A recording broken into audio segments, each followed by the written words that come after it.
জনাইছে মুহূৰ্তত সমূহ দৰ্শকক এটা ব্ৰেকিং নিউজ। পৰ্বতচূড়াৰ বগৰীবাৰীত চাঞ্চল্যকৰ ঘটনা।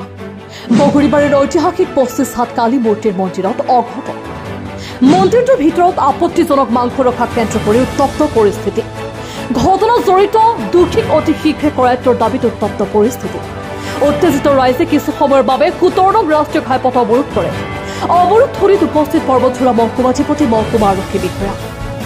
ঘটনাত জড়িত দোষীক অতি শীঘ্ৰে আটক কৰাৰ আশ্বাস প্ৰদান কৰাত অৱৰোধ প্ৰত্যাহাৰ কৰিছে ৰাইজে। ঘটনাক কেন্দ্ৰ কৰি সমগ্ৰ অঞ্চলটো বিৰাজ কৰিছে চেতা উত্তেজনা।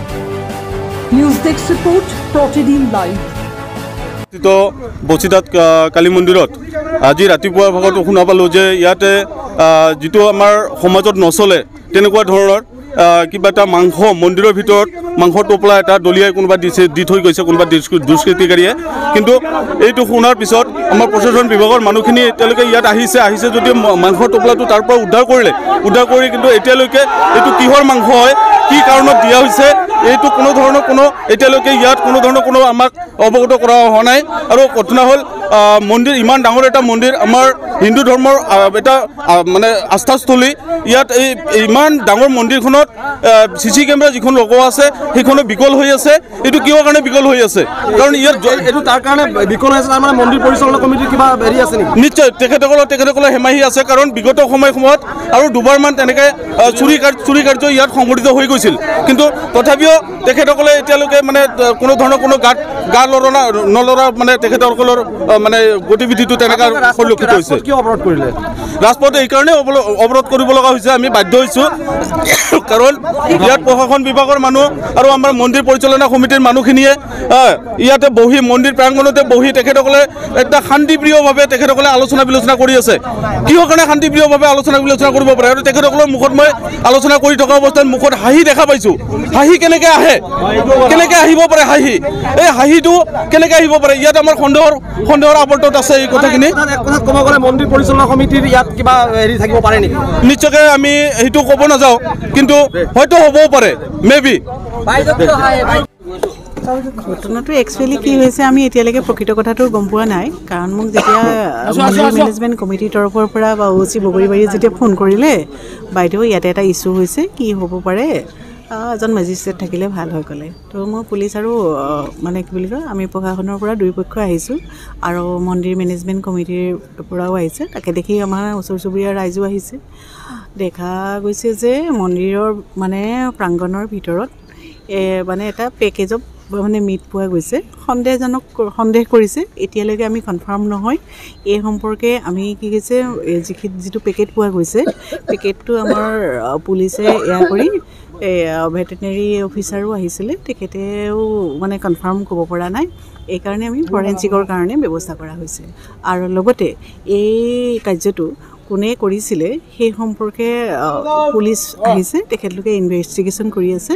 তো এতিয়া মানে কি বুলি কয় আপোনালোকে দেখিছে এডিশ্যনেল SP আহিছে কোকৰাঝাৰৰ পৰা, তেখেতলোকে ইনভেষ্টিগেশ্যন কৰি আছে। ইনভেষ্টিগেশ্যন কৰাৰ পিছত যদি কোনোবা মিছক্ৰিয়েণ্ট আছে, যে কোনোবাই যদি অপকৰ্ম কৰোঁ বুলি ভাবিছে বা কোনোবা এটা ভুলক্ৰমে হৈছে নে কি হৈছে, এতিয়ালৈকে আমি সঠিকভাৱে ক'ব পৰা নাই। কিন্তু বাইদেউ এটা কথা দেখা গৈছে যে ইমান ঐতিহ্যমণ্ডিত এটা মন্দিৰ, মানে পৃথিৱীৰ অদ্বিতীয় বুলি যাক কোৱা হয়, এইখন মন্দিৰত CC কেমেৰাৰ ব্যৱস্থা নাই জানো? CC কেমেৰা আমি তাকে মই প্ৰথম CC কেমেৰাৰ কথাই সুধিছিলোঁ। তেখেতলোকে CC কেমেৰাৰ যিটো মই দেখা পাইছোঁ, কিন্তু তেওঁলোকে বৰ্তমান কিছুদিনৰ পৰা ডিফাংক হৈ আছে বুলি কৈছে CC কেমেৰাটো। আজি মই তেখেতলোকক মন্দিৰ মেনেজমেণ্ট কমিটিক কৈছোঁ যে আজিৰ ভিতৰতে আপুনি CC কেমেৰাটো ফাংচনেল কৰি ৰাখক। যিহেতু বাইদেউ এটা আপত্তিজনক মাংস পোৱা গৈছে বুলি এটা মানে অভিযোগ আহিছে, এই ক্ষেত্ৰত দুটা পক্ষৰ বা আপুনি কি মেছেজ দিব? এইটো সম্পৰ্কত মই এতিয়া একো বিশেষ কমেণ্ট দিব পৰা নাই, কাৰণ মানুহে ধৰক সন্দেহ কৰিছে। যেতিয়ালৈকে মই বৈজ্ঞানিকভাৱে কথাটো মানে স্পষ্ট নহয় তেতিয়ালৈকেতো মই ক'ব নোৱাৰিম নহয়। ঠিক আছে, থেংক ইউ। প্ৰথমেই সকলোকে মই নমস্কাৰ জনাইছোঁ। আপোনালোকে বিভিন্ন চেনেলৰ পৰা আজি আমাৰ এই মন্দিৰত এইটো উপস্থিত হৈছে, তাৰ কাৰণে মন্দিৰ কৰ্তৃপক্ষৰ তৰফৰ পৰা সম্পাদক হিচাপে সবকে মই আন্তৰিক অভিনন্দন জনাইছোঁ। আজি আমাৰ মন্দিৰত পুৱাতে এনেকুৱা এটা ঘটনা সংঘটিত হৈছে, যিটো হয়তো আপোনালোকে ইতিমধ্যে গম পাইছে। ঘটনাটো হৈছে এটা টোপলা আমাৰ মন্দিৰৰ কৰ্মী আহি মন্দিৰ চৌহদৰ ভিতৰতে, অৰ্থাৎ মন্দিৰৰ ভিতৰতেই প্ৰত্যক্ষ কৰি মোক খবৰ জনালে। মই লগে লগে আহিলোঁ। তাতে অলপ কিবা তেজৰ চেকুৰাৰ নিচিনা দেখা গ'ল।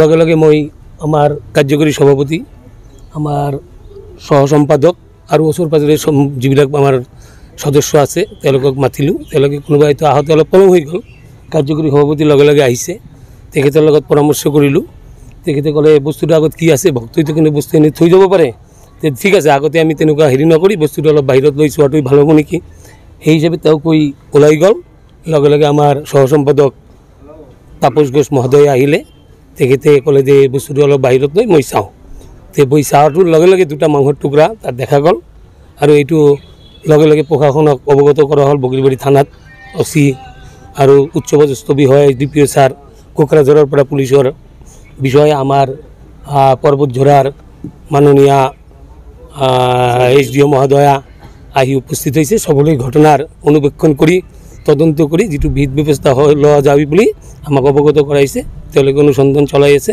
এইখিনি মোৰ ফালৰ পৰা ক'ব লগা এই দেখা গৈছে যে ইয়াৰ পূৰ্বেও কেইবাটাও ঘটনা এনেধৰণে সংঘটিত হোৱাৰ অভিযোগ আহিছে ইমান এটা ডাঙৰ এটা মন্দিৰ ইমান বিখ্যাত মন্দিৰ এই মন্দিৰ চৌহদত CC কেমেৰাৰ ব্যৱস্থা নাই জানো আছে CC কেমেৰা ইতিমধ্যে আমি 24 তাৰিখৰ ৰেজুলেশ্যনত আমি কমিটিৰ ফালৰ পৰা জনোৱা হৈছে এটা ফাইনেন্সৰ কথা আছে এইবিলাক ঠিক ঠাক কৰাৰ কাৰণে আমাৰ ভক্তৰ দান বৰঙণিৰ মন্দিৰ চলে ইয়াৰ পৰা বিলাসী পাৰাৰ পৰা মানুহ পঠাইছে আৰু সেই মানুহ আহি ইতিমধ্যে চব লৈয়ে গৈছে বাইদেউ এই বিষয়ে জানে যে আমি কেনেকৈ এইটো লগৰ ব্যৱস্থা কৰা হৈছে বাইদেউ আজিও খবৰ কৰিলে CC কেমেৰাটো বিকল হৈ থকা বুলি আমি গম পাওঁ এবং আমি কৰ্তৃপক্ষৰ লগত আমাৰ কমিটিৰ যিবিলাক বিষয়ববী আছে আমি 24 তাৰিখ মিটিঙত ডিচিশ্যন লৈছোঁ ভালকৈ আমি CC কেমেৰাৰ ব্যৱস্থা ল'ব লাগে ইতিমধ্যে যোজা চলি আছে আজি ঘটনাটো খুব দুৰ্ভাগ্যজনক এই ঘটনাটো ঘটা যে মানে এনেকুৱা হ'ব আমি সেইটোতো দূৰদৰ্শী নহয় যে আজি বা যে হ'ব আমি লগোৱাৰ